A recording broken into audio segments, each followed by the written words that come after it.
In this example, we're going to work through a credit card statement and understand how interest is charged, and we'll understand things called daily balance for a credit card. My first little rule of advice here is just don't ever use a credit card to carry a balance. It's probably the worst way to borrow money if you don't have money. So you see here with a credit card, they're charging a monthly interest rate of 1.5%. That's in a month. And so for a year, if you multiply that times 12, you get 18%. And 18% is probably on the low end of what credit cards charge for APR is the number that they advertise. Most of them going up to 25 or 30%. And in fact, if you see these commercials on TV for get your cash back with this credit card, the Quicksilver credit card, whatever it is, the reason they're able to give people all this money back for using the credit card is because they're charging a pile of money for those that are carrying balances. So my advice to you is just don't be one of those suckers that pays them a lot of money. Try to be one of those that makes the money off the credit card company. So anyway, I'm off my soapbox now. We'll continue with the math. So we start out with a balance of 6,330. And so we carry that for 4 days. So March 1, 2, 3, 4, that number stays the same. So it's 4 days that stays the same. So 6,330 times 4 is going to be 25,320. And now on the 5th day, the number goes down by $250. So the number goes down here to 6,080 on the 5th day.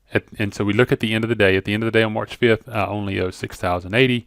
At the end of the day on March 6th, I owe 6,080. So I have 2 days there where I owe 6,080. And that works out to 12,160 when I multiply those numbers. Then on the next time I have a charge, I go to a restaurant and have a $50 charge. So that adds $50 to my balance. And I'm going to carry that one for 5 days. So I'm going to multiply 6,130 times 5. And I get 30,650. Then I keep that same charge until March 12th. And on March 12th, I add another $80 to that, so that takes that up to 6,210. And so from March 12th to March 21st, that's 9 days. I carry a balance of 6,210 for 9 days. And so when I multiply that out, I get 55,890. And then on March 21st, I make a charge for $280 for car repairs. And so I add that in and I get 6,490. And so here's the one that's a little tricky on how many days did I carry that. I actually carried that balance for 11 days because at the end of the day on March 21st, that was the first day. And if you keep going at the end of the day on March 31st, there were no more charges, but that is 11 days, not 10 days if you count it out. It's like counting from 0 to 10.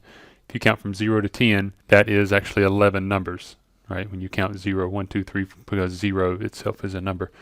So anyway, the point is on that last day, some of you may realize, oh, I take 5 minus 1 to get 4 days, 7 minus 5 to get 2 days, and that's what you do up to that point. But we are talking about the end of the day. So this last one, this is the tricky part. This ends up being 11 days that we carry the 6,490. And so when I multiply that through, I get 71,390. Now, what we need to do to find the average daily balance is to add all of those numbers up. And when I add those up, I get 195,410. And then I divide that by how many days are in the month. So there's 31 days in the month of March. So when you take 195,410 divided by 31, you get 6,303.55. And that's where we get the first answer choice. Now we have to find the interest to be paid on April 1st, the next billing date. So that's a really simple calculation. You'll take your average daily balance, 6,303.55, and you're going to multiply that by 1.5%. And when I do that, I get 94.55. So that's where I get the interest paid on the next billing date. So now find the balance due on April 1st. That's very simple. You'll take your ending amount. So we ended at 64.90, right? That's where we ended up. Now we're kind of done using this average daily balance part. At the end of the month, I owed $6,490.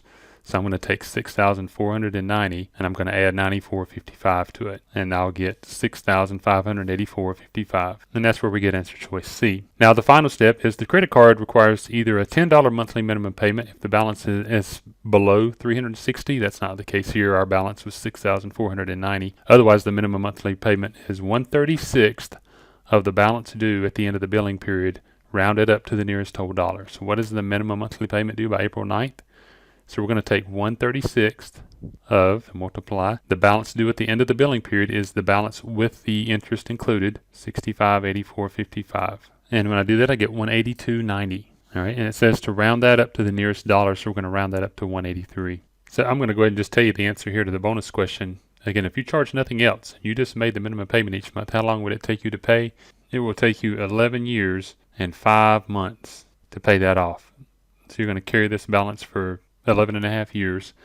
And at the end, in interest, you will have paid $3,316.18 in just interest to carry that balance of $6,000 for 11 and a half years. So it ends up being a major expense, and that's money working against you and not money working for you.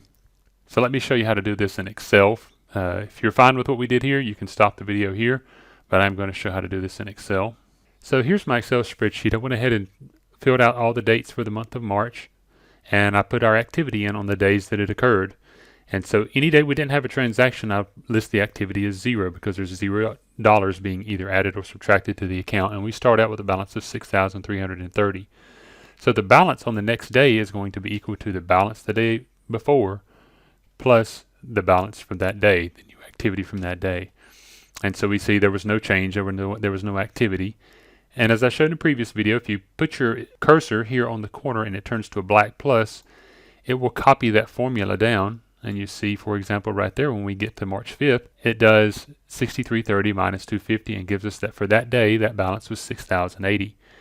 And then we'll continue that down. And in fact, since I've already entered all this in, I'm going to show you a shortcut. Now that we know that our formula works, we can just double click when we have that black plus, and it fills out for the whole month. And I spoke about this when we calculated here. So at the end of the day, March 21st, we are at 6490, and we go into the end of the day on March 31st. That's actually 11 days. If you highlight that number of cells right there, that is 11 cells that are being highlighted. You can count those, but that's why there's 11 days of 6490. And then in Excel, all you need to do right here is I typed sum.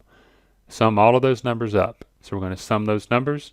And then right here, to get the average daily balance, I said equals C34, this cell right here, the sum, divided by 31 days. And I carried it one step even further. To find the interest for that month, I take 6303.55 times 1.5%, and that gave me that interest for that month. And then my new balance going forward is my old 6,490 plus my interest charge of 94.55. So I add the blue and the red cells to get my new charge going forward. And then here I calculate the minimum payment by taking 1/36 of 6584.55, and I use the function round here in Excel.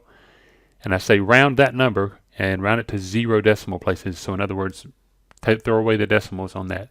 And so when I do that, it gives me 183. And then just to show you how I found out that it was going to take 11 and a half years to pay this off, I created another little table here that says, after I pay my minimum payment here, 183 on 6584.55, if I subtract the red minus the blue, I end up with this balance at the end of the next month.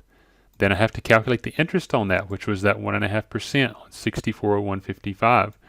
My new balance is the result of my old balance plus the interest.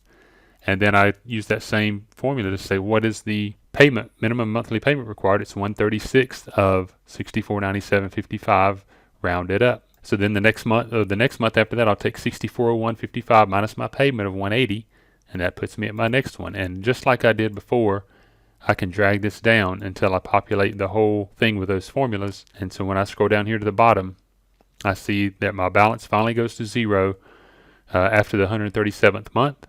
I'll have paid, this is my interest column, I'll have paid $3,316 in interest, and I will have finally paid off the 6401 that was due way back up here. So hopefully this demonstrates how credit cards work, and you understand a little bit more about how dangerous carrying credit card balances for long periods of time can be. So if you have any questions, just let me know.